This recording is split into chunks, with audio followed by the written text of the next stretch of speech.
Hi hello welcome to ఆధ్య media. నేను మీ anchor Saritha. ఈరోజు మనతో పాటు సీనియర్ జర్నలిస్ట్ ఇమ్మంది రామారావు గారు ఉన్నారు. ఆయన మాట్లాడి తెలుసుకుందాం. నమస్తే సార్. నమస్తే. సో ఈరోజు మనం టాపిక్ మాట్లాడుకోవాల్సింది ఆత్రేయ గారి చమత్కారాల గురించి మాట్లాడుకుందాం సార్. సో చెప్పండి సార్, ఆయన గురించి. అంటే ఆత్రేయ గారు మంచి మాటల రచయిత కంటే మంచి నాటక రచయిత ఫస్ట్. అంటే డ్రామాని రాయడంలో మనకున్నటువంటి సినిమా కవులలో ఆత్రేయ గారినే ముందు చెప్పుకోవచ్చు. ఆత్రేయ గారి మాటలు జీవితంలోంచి వస్తాయి, అంటే బ్రతుకు తెరుగులోంచి వస్తాయి, బాధల్లోంచి వస్తాయి, గాథల్లోంచి వస్తాయి, గుండె లోతుల్లోంచి వస్తాయి. కాబట్టి ఆత్రేయ గారి మాటలు అంతగా గుర్తుండిపోతాయి, మనకి చాలా బాగా గుర్తుంటాయి. అది ఇక్కడ ఆత్రేయ గారు సీరియస్గా ఉండే మాటలు ఎంతైతే అలవోగ్గా రాస్తారో, సరదా మాటలు అంతే చాలా సునాయాసంగా రాసేస్తారన్నమాట. అసలు ఆయనకి ఆలోచనలు ఎలాగొస్తాయని అనుకుంటాం అలా అన్నమాట. ఫర్ ఎగ్జాంపుల్ ఆత్రేయ గారి గురించి మన తాలూకు మిత్రులు కొంతమంది మెసేజ్లు పెట్టి ఆత్రేయ గారి చమత్కారాలు, అంటే ఆత్రేయ గారికి నాకు ఒక అనుబంధం ఉంది. ఆత్రేయ గారి మాటలు నేను బాగా లైక్ చేస్తాను. తర్వాత ఆత్రేయ గారి పాటలు, ఆత్రేయ గారికి ఎన్నో పాటలు గుర్తు చేసేవన్నమాట. ఎందుకు మొదటి నుంచి కూడా ఆత్రేయ గారి తన పాటలను ఎక్కువగా ఫాలో అవుతుండేవాడిని. అలా గుర్తు చేసేవాడిని. ఆయన కూడా నన్ను చాలా బాగా దగ్గర తీసుకున్నాడు. ముఖ్యంగా నా సినిమాలకు అన్నిటికి కూడా ఆత్రేయ పనిచేశారు. చివరి సినిమా లైలా సినిమాకి ఆత్రేయ గారు నాతో పాటు ఒక 7-8 మాసాలు ఉన్నాడు తెనాలిలో. అప్పుడు ఎక్కువ జోకులే చెప్పుకోవడం అంతా మాకు బాగా పరిపాటి అయిపోయింది. అందులో మర్చుకోండి. ఒకసారి విజయవాడలో పప్పు స్టూడియో అని ఉంటుంది, చాలా ఫేమస్. ఓకే. ఆ పప్పు స్టూడియోలో వాళ్ళు డిన్నర్కి పిలిచారు అందరినీ. డిన్నర్కి పిలిస్తే ఆత్రేయ గారు నేను వెళ్ళాం. మిగతా యూనిట్ అంతా తీసుకెళ్ళలేదు, కానీ ఇద్దరు వెళ్ళాం. ఫస్ట్ మంచిగా కలిసి మంచి రిచ్ హోటల్లో భోజనం చేస్తున్నమాట. ఆత్రేయ గారు పెచ్చాపాటి మాట్లాడుతూ నవ్వుతూ కబుర్లు చెప్తూ తింటున్నారు. ఆ పప్పు అంటే ఇంటి పేరు పప్పు అన్నమాట. వాళ్ళ అమ్మాయి చాలా అందంగా ఉంటుంది. ఆత్రేయ గారు అంటే మహాభక్తులు అన్నమాట. గురువుగారు ఏంటి మీరు మరీ స్లోగా తింటున్నారు అని అడిగింది. అప్పుడు ఆయన తడుముకోకుండా slow and steady wins the race అన్నాడు. అది అంటే నెమ్మదిగా తింటే ఎక్కువ తినవచ్చు అని చెప్పడం మాట. తర్వాత ఇంకోసారి సుశీల గారు విజయవాహిని స్టూడియోలో ఏదో రికార్డింగ్కి వచ్చారన్నమాట. రికార్డింగ్కి వచ్చిన తర్వాత అడిగారు ఆత్రేయ గారిని, ఆత్రేయ గారు మీ పాటలు అంత అర్థవంతంగా, అంత అంటే గుర్తుండిపోయేలాగా మీరు ఎలా రాస్తున్నారండి? ఎవరైనా మీకు ఏదైనా ఆవహించి రాయిస్తుందా అని అడిగిందన్నమాట. అవునవును, నీకు ఆవహించిందే నాకు ఆవహిస్తుంది. ఎందుకంటే నువ్వు ఇంత అందంగా, ఇంత శ్రావ్యంగా, ఇంత తీయగా ఎలా పాడుతున్నావు, ఏదో ఆవహించి పాటిస్తుందేమో, బహుశా అదే నాకు కూడా ఆవహిస్తూ ఉంటుంది.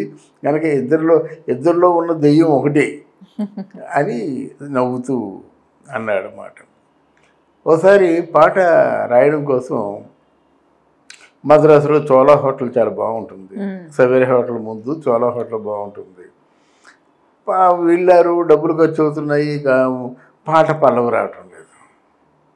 అలా రోజు డబ్బులు ఉన్నారంటే ఒక 2 అసిస్టెంట్లు ఉంటారు. ఒక అసిస్టెంట్ సాయంత్రం వరకు ఉంటాడు, ఇంకొక అసిస్టెంట్ నైట్ వస్తే తెల్లవారులు కూర్చుంటాడు అన్నమాట. అది ఆత్రేయ గారి అలవాటు. పగలు 3 వస్తుందో రాత్రులు 3 వస్తుందో తెలియదు, కానీ మొత్తం 3 వస్తే రాసుకోరా అంటారు, చెప్తుంటారు అన్నమాట. మరి చెప్పి ఆపేస్తారు. ఆయన మాట ఎలా ఉంటుందో పాట కూడా అంతే అర్థవంతంగా ఉంటుందన్నమాట. తిరిగాక రోజు రావడం, హోటల్ బిల్లు ఎంత చూసుకోవడం, ఇంత డబ్బు ఖర్చు అయిపోతుందా, పాట ఇంకా రాలేదేమిటి అని బాధపడుతూ ఒకరోజు ప్రొడ్యూసరు తట్టుకోలేక అడిగేశారన్నమాట. ఏమిటండి ఆత్రేయ గారు, ఇన్నాళ్ళు అవుతుంది కదా, ఇన్నాళ్ళు అవుతున్నారు, పెద్ద హోటల్ ఇది, చోళా హోటలు, ఇంక ఇంతవరకు పల్లవి కూడా మీకు రాయటం లేదు, మరి దీన్ని ఏమనుకోమంటారు అన్నాడన్నమాట. అంటే అప్పుడు ఆత్రేయ గారు అన్నారు, చోళులు ఉండే చోట పల్లవులు రారండి అన్నారన్నమాట. అంటే చోళులు ఉన్న చోట, చోళులు అంటే ఏమిటి, వాళ్ళు ఒక రాజవంశీకులు, చోళులు పల్లవులు అలాగా. అందువలన ఆ చోళులు నువ్వు చోళ హోటల్లో పెట్టి పల్లవులు రాయమంటే ఎలా రాస్తాను నేను అన్నారన్నమాట. అంతా నవ్వుకున్నారు. అలాగే ఇంకొక ప్రొడ్యూసరు సినిమాకి ఏదో అడ్వాన్స్ ఇచ్చారు. అడ్వాన్స్ ఇచ్చి మీ ఓ పాట రాస్తే పాటకి డబ్బులు ఇచ్చేస్తామండి అని చెప్పేసి కూర్చోబెట్టారు హోటల్లో. ఆత్రేయ గారికి 2 హోటల్లో తీసేవారట. ఒక హోటలు రాయడానికి, ఒక హోటలు విశ్రాంతికి. అలాగేదో ఆయన ఇష్టం మాట. సవేరా హోటల్లో రూమ్ ఉండేది, చోళ హోటల్లో రూమ్ ఉండేది అన్నమాట. అలా ఉండి కూర్చున్నారు. 1 రోజు, 2 రోజులు, 3 రోజులు అయిపోతుంది. 4వ రోజుని ఏమిటండి మీ డబ్బులు ఇచ్చాం కదండి, కాస్తే మీ పాటకి ముందే ఇచ్చేస్తాను నేను అని చెప్పేసి చెక్కు రాసి పాటకి ఎంత అమౌంట్ అంత అమౌంట్ ఇవ్వడానికి ప్రయత్నం చేశాడు.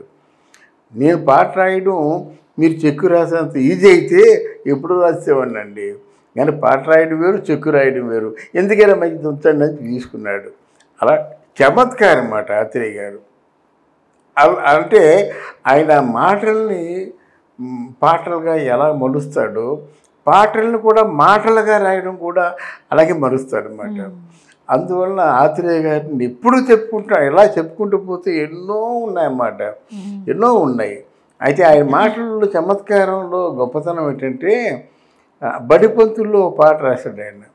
ఏంటంటే, బూచాడమ్మ బూచాడు బుల్లి పెట్టిలో ఉన్నాడు, కళ్ళకెప్పుడు కనబడడు కబుర్లు ఎన్నో చెప్తాడు.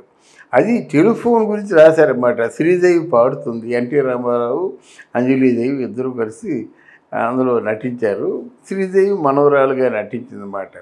దాన్ని ఎంతమంది ఎన్ని రకాలుగా అర్థాలు తీశారంటే, బూచాడమ్మ బూచాడంటే ఒక ఆత్మ, బుల్లి పెట్టిలో ఉన్నాడంటే మనసులో ఉన్నాడు, కబుర్లు ఎన్నో చెప్తారంటే ఎన్నో చెప్తుంటాడు కదా బూచాడు.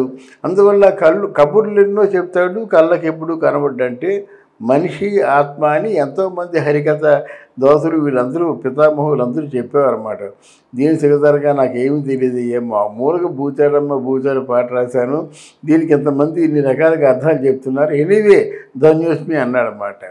ఆత్రేయ గారి తాలూకు మాటలన్నీ అంతే చమత్కారంగా ఉంటాయన్నమాట. ఒకసారి ఆత్రేయ గారు మాటలు రాయడానికి ఏమో కూర్చోబెట్టారు. వచ్చాడు ప్రొడ్యూసరు, ఓ పెద్ద ప్రొడ్యూసరే, ఆ ప్రొడ్యూసర్ పేరు ఎందుకులేండి. వచ్చి ఆత్రేయ గారు మీ చాలా అన్యాయం అండి, 4 రోజులు బట్టి కూర్చుంటున్నారు, కనీసం 10 సీన్లు కూడా రాయలేదు మాటలు, మీరు ఎప్పుడు రాస్తారు, ఎప్పుడు ఇస్తారు, ఎప్పుడు మీరు షూటింగ్ చేసుకోవాలి అంటే ఆయన సీరియస్గా మాటలు రాయడం మాటలు కాదండి అన్నాడన్నమాట. అంటే మరి నవ్వేశాడు. మాటలు రాయడం మాటలు కాదండి, మాటలు రాయడం అంటే చాలా కష్టమైన పని అని ఉద్దేశం అది. ఇలా చెప్పుకుంటూ పోతే చాలా కోకొరలు. ఇంకోసారి కొన్ని మాటలు చెప్పుకుందాం. ఆత్రేయ గారు నిత్యం కూడా సరస సల్లాపాలతో ఎంతో స్వచ్ఛమైన మంచి మనసుతో ఉన్నటువంటి మన తెలుగు చలనచిత్ర సీమలో ఒక వెలిగినటువంటి రచయిత ఆత్రేయ గారు. Thank you sir, thank you so much. Thank you మా.